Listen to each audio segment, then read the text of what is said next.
más vale que nos pongamos a cuenta y dejemos que sea Él el que determina los tiempos, las sazones de la familia y el que muestra el rumbo a mi vida, a la vida de mi esposa, a la vida por ende de mis hijos, para ser contracorriente.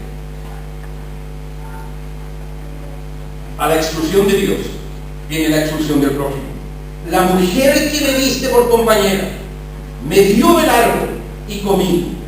La que antes del pecado, la que antes del destierro de Dios era la amiga solidaria, carne de su carne, hueso de sus huesos, ahora es causa de toda su calamidad.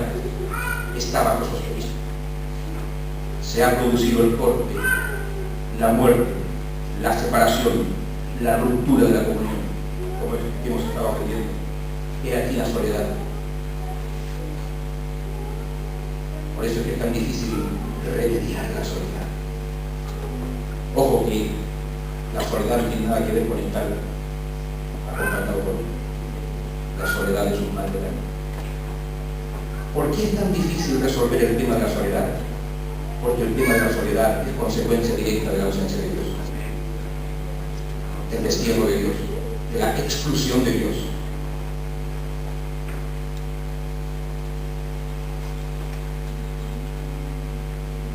Y venida la soledad, venida la soledad, por la ausencia de Dios, venida la soledad, entonces el egoísmo, y nos encapsulamos en nosotros mismos. Rota todas las comuniones, y las comuniones se rompen porque la comunión matriz con Dios se rompe. ¿Por qué se rompe la comunión con Dios? Porque queremos nosotros construir la vida. Y cuando tú quieres construir la vida, tú te haces como Dios, y Dios se hace. Viene la soledad, viene el egoísmo, y toda la escalada de violencia y de perversidad que vemos en el capítulo 3 de Segunda de Timoteo. Entonces, la exclusión de Dios trae la exclusión del prójimo. La exclusión de Dios ha causado el egoísmo. El egoísmo, en permiso, como decía, que ha generado todo el desastre que explica el apóstol Pablo. Y vamos a hablar para ir a la parte final de la contracorriente. El primer punto que veíamos tenía que ver con los días postreros, la corriente perversa del mundo. Ahora, los días postreros, la contracorriente, el buen testimonio del Eterno contra la perversidad del mundo, porque tenemos en el centro a Dios verdaderamente, no porque venimos a la iglesia. Tú puedes venir a la iglesia todos los días, pero no tienes a Dios en el centro. Si no es Dios el que determina tu vida, si no es Él el timonel de tu vida, estás viendo el pecado. A veces pensamos en el pecado, que el pago del dinero, que qué sé yo, que los vicios y las cosas, borracheras y drogadicción, ¿no? O qué sé yo, el adulterio. ¿No sabes cuál es el pecado madre? La exclusión de Dios. No de la religiosidad. Yo no invito a la gente a la alianza cristiana y misionera. La invitación es a Jesús. Métete por la fe con Jesús y que Él gobierne tu vida. ¿Me entienden? Cree a Él. La gran cuestión no es si crees o no crees en Dios. La pregunta del millón es si le crees a Dios. Y si le crees, recibes al Redentor y vives de acuerdo al Redentor. Y tu vida pasa de la necedad, del egoísmo, del bajo perfil, de la baja autoestima. Pasa a Señor, yo te creo y vivo santamente y doy a mi esposa parte, le transmito santidad y mi santidad caerá como bendita cascada a mis hijos y haremos contracorriente.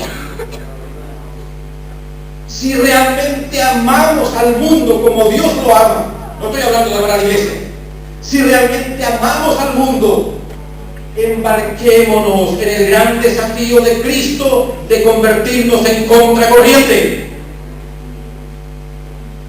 No va a ser contracorriente viniendo a la iglesia, no va a ser contracorriente cumpliendo con costumbres religiosas.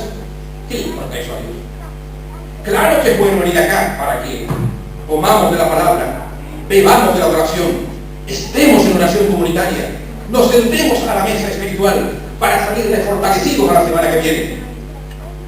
¿Me sigue? Pero si Cristo no es el Señor de tu vida, si Dios es el gran excluido por culpa del maldito ego, el ego desplaza a Dios por más que te arrodilles. Hay que arrodillarse.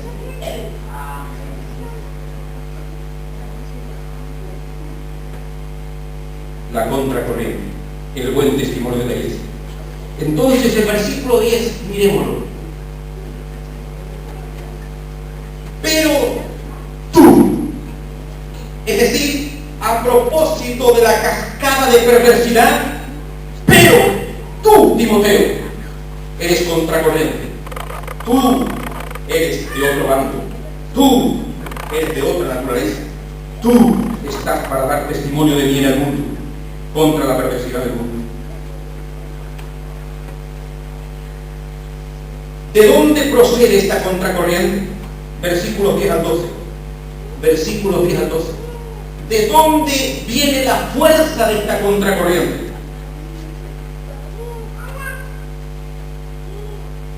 Dice, pero tú has seguido mi doctrina, conducta, propósito, fe, longanimidad, etc. ¿De dónde viene la fuerza de la contracorriente cristiana? Uno de los motores de la iglesia, del testimonio de los líderes. Nota que Pablo, el anciano pastor, le está hablando a Timoteo, el joven pastor, y le dice, pero tú has aprendido de mí. Fuerza para la contracorriente, el testimonio de los líderes, el testimonio de la iglesia toda. Cuando tú caminas en santidad, ¿qué significa eso? Cuando Cristo es realmente la cabeza de tu vida en todo, tú estás transmitiendo fuerza a tu hermano para que haga contracorriente y no se desplome en la correntada y caiga en el pecado. ¿Entiendes? Fuerza. El